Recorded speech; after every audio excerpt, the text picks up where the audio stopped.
Swastiastu. Para pemirsa Yuda Triguna Channel dimanapun berada, kali ini saya akan berbincang-bincang dengan dua kawan dan sahabat saya. Yang pertama sudah tidak asing bagi kita semua, Ido Bagus Made Baskara dari Geria Gunung Kawi Manuabe di Tampak Siring.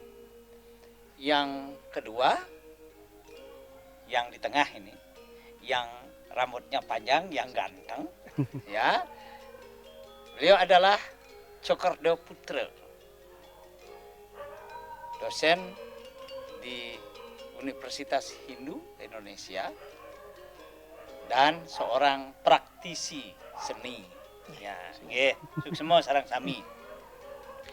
Hari ini saya akan mengajak kita berbincang-bincang secara santai tentang fenomena calon arang. Di beberapa media sosial belakangan ini muncul berbagai ulah tanda kutip dari para penonton pada saat dilaksanakannya calon arangan. Tentu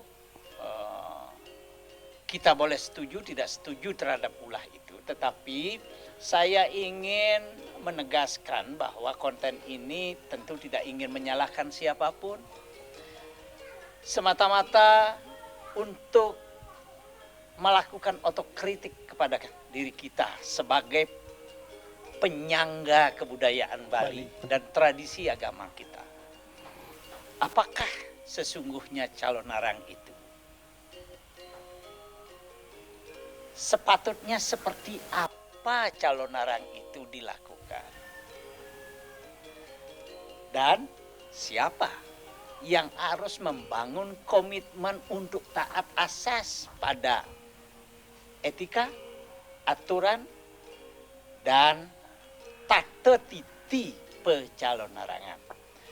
Nah, dua narasumber yang ada di samping saya akan saya ajak untuk berbincang. Yang pertama adalah yang minta Tu Haji Ido Bagus Made Baskara untuk menjelaskan apa sih sebenarnya yang disebut dengan calon arang dulu dan kini, kira-kira seperti itu. Dulu seperti apa dan kini kecenderungannya seperti apa. Lurusan. Nggih. Swastiastu, Tu Haji, Tu Cokordo. Nggih. Nah, memang patut sekali napi yang Tu Haji sampaikan bahwa sekarang fenomena pertunjukan calon arang merebak sekali. Yeah. Mungkin setelah 2 tahun belakangan karena COVID, banyak aktivitas pertunjukan ditutup, dihentikan, dan baru-baru ini mulai dibuka. Tentunya ini menjadi sebuah pertunjukan yang spektakuler sekali. Nah, terutama bagi orang yang memang memiliki hobi dalam tanda kutip menonton calon arang. Nah, pencalon arangan penikel. Nah, ini sebenarnya kita harus melihat dari berbagai sudut pandang yang berbeda. Nah, tadi sebelumnya kita sampun membahas Tu Haji tentang konsep pengelukatan. Nah, jadi ada 3 jenis pengelukatan, 3 jenis ruatan. Ada ruat jatme, ada ruat pengelukatan betara, ada pengelukatan gumi atau pengeruatan jagat. Posisi calon arang ada di mana? Patut. Nah, penyalon arangan itu adalah pertunjukan. Pertunjukan yang bukan hanya pada ranah profan, bukan hanya hiburan mantan Tu Haji, tetapi adalah juga pertunjukan yang memiliki nilai sakral, karena ada nilai magis religius di sana. Nah, jadi kalau kita sebut penyalon arangan, sebenarnya ini kan merujuk pada kisah calon arang, pada kisah Rangdeng Dirah dan sebagainya. Tetapi ketika kita lihat dari sudut pandang pengelukatan, seperti yang Tu Haji sampaikan, bahwa penyalon arangan, kisah ruatan penyalon narangan. Niko adalah bagian dari ruat gumi atau ruat jagat sebenarnya. Nah maka dari itu kisah penyalon narangan ini dikaitkan dengan pertunjukan, dengan aktivitas ampura di tatkala ide bertaruh susunan napak pertiwi.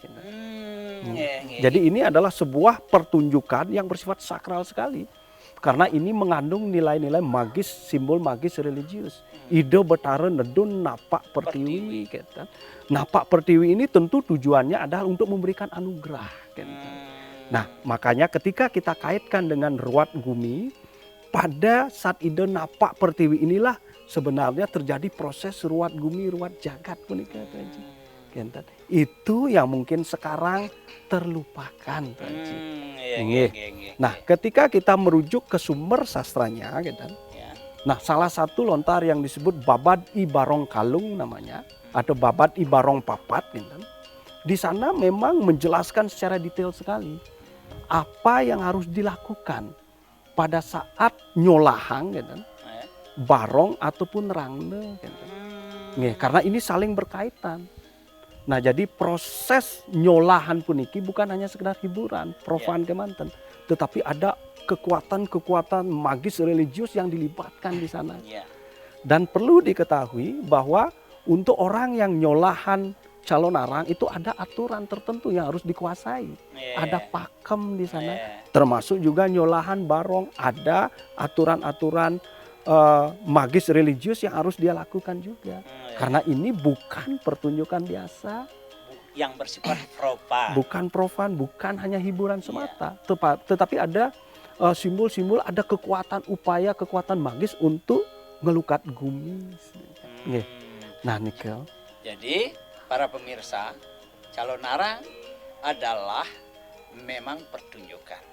Tetapi kalau kita ngomong kuantifikasi, bobot dari penyalon narangan itu tidak lain adalah ruatan bumi, ya, napak pertiwi. Yang diharapkan dari proses itu tidak lain adalah kerahayuan jagat. Nah, oleh karena itu pertunjukan calon narangan penuh dengan etik, penuh dengan aturan, penuh dengan sesuluh. Ya. Para pemirsa yang budiman, kita coba tanya kepada Cokordo sebagai seorang seniman, apa yang terjadi dengan pertunjukan calon arang belakangan ini, terutama dari dari sisi penari dan penonton. Semua tuh Haji, sekarang. Kebetulan Titiang sebagai pelaku lah, bukan seniman, pelaku seni Artinya penari calon arang kadang yang lebih sering berperan sebagai penari rangne. Dulu awalnya sebagai patih gitu, akhirnya karena dibutuhkan penari rangne yang fokus di penari rangne. Betul kata Roji Baskara tadi, ada etika gitu. Ada etika apa yang harus diikuti sebagai seorang penari rangne ketika kita akan nyun ide susunan rangne dimanapun kita menari yaitu ngayah. Sedurungnya pasti kita melakukan proses sembahyang di rumah masing-masing, munas ide sangyang taksu, mangde diberikan keselamatan. Habis itu tentu prosesnya melakukan proses sembahyang di tempat kita pentas kan kenten. Artinya supaya juga kita diberikan keselamatan di tempat itu karena di wilayah itu ada penguasanya siapapun beliau. Nah fenomena belakangan ini dulu kan calon arang biasanya diadakan di dalam kayangan. Di pura. Biasanya di pura dalam setre kan. Tapi fenomena belakangan banyak calon arang yang diselenggarakan di pura satkayangan, mungkin di dangkayangan atau di pura-pura umum yang tidak ada setre. Nah, juga banyak juga memakai rangne yang bukan sesunan. Nah, ini perubahan yang terjadi. Nah, sebetulnya yang senang banyak melahirkan penari-penari baru, penari-penari baru mungkin dari sisir, penari tele, jauh, penamprat, yaitu penasar, wijil, condong, galuh, bondres, patih dan penari rangde yang semakin banyak. Karena mungkin kan ada lomba-lomba, ada lomba rangde, itu sangat bagus sekali untuk pelestarian. Nah, kenten tiang lihat ampura niki artinya fenomena sedikit perubahan dari karakter-karakter pemeran calon arang itu. Karena mungkin orang sekarang haus tentang hiburan. Masyarakat itu pasar lah. Mereka ingin ketawa di tengah mereka tiap hari sudah sibuk, stres, ingin ketawa. Ya, apalagi situasi ekonomi buruk. Hiburan. Nah, dan itu berusaha dipenuhi oleh semua penari begitu. Walaupun karakternya tidak pantas melucu. Nah, kita nantinya yang berperan keras, agung, patih, ya tempatkanlah keran itu harus keras. Gitu.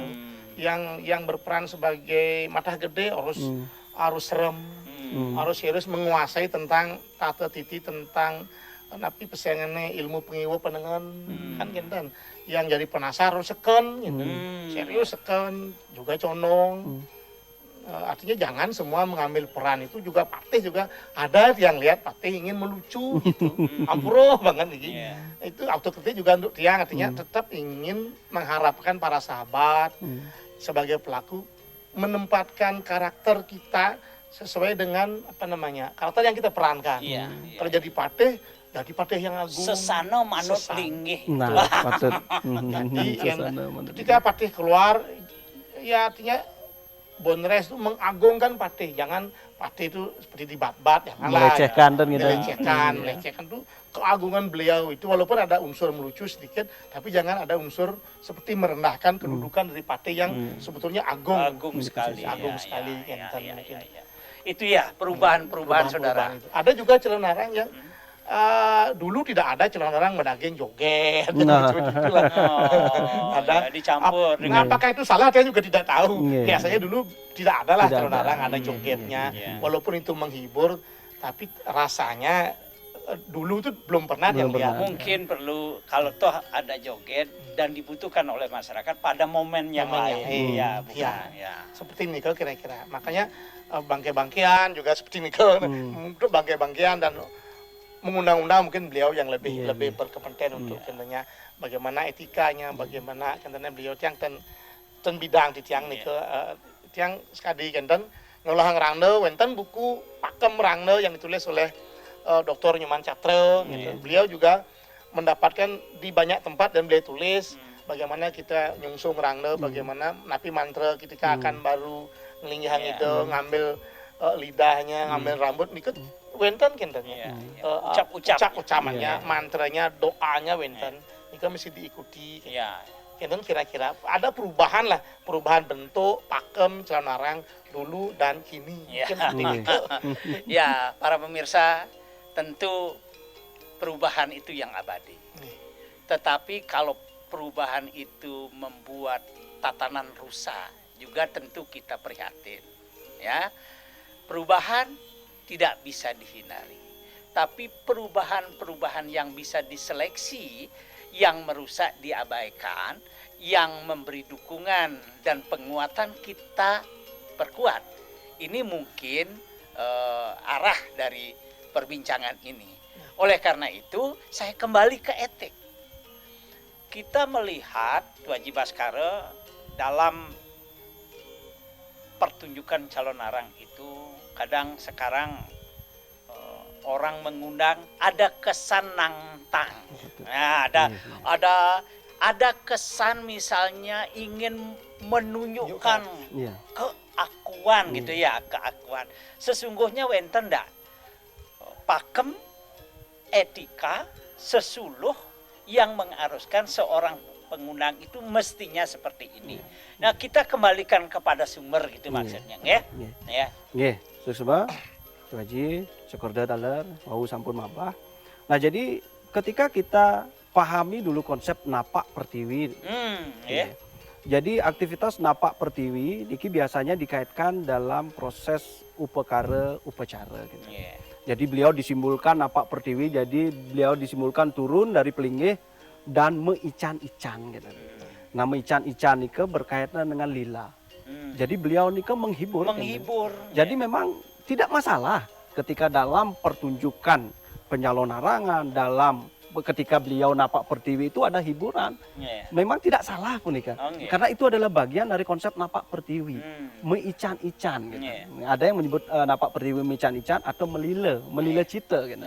Jadi di sanalah sebenarnya konsep bahwa Ida Betara nika selalu ingin menghibur, dalam artian bukan hanya menjadi sosok yang menyeramkan, diposisikan tinggi dan sebagainya. Makanya disebut napak pertiwi. Ida turun dari dari stana beliau untuk napak pertiwi, untuk melakukan koneksi hubungan dengan krama, dengan masyarakat, dengan penyungsung.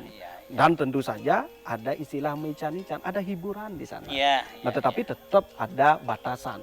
Di mana hiburan, di mana memang nilai magisnya harus tetap dipertahankan.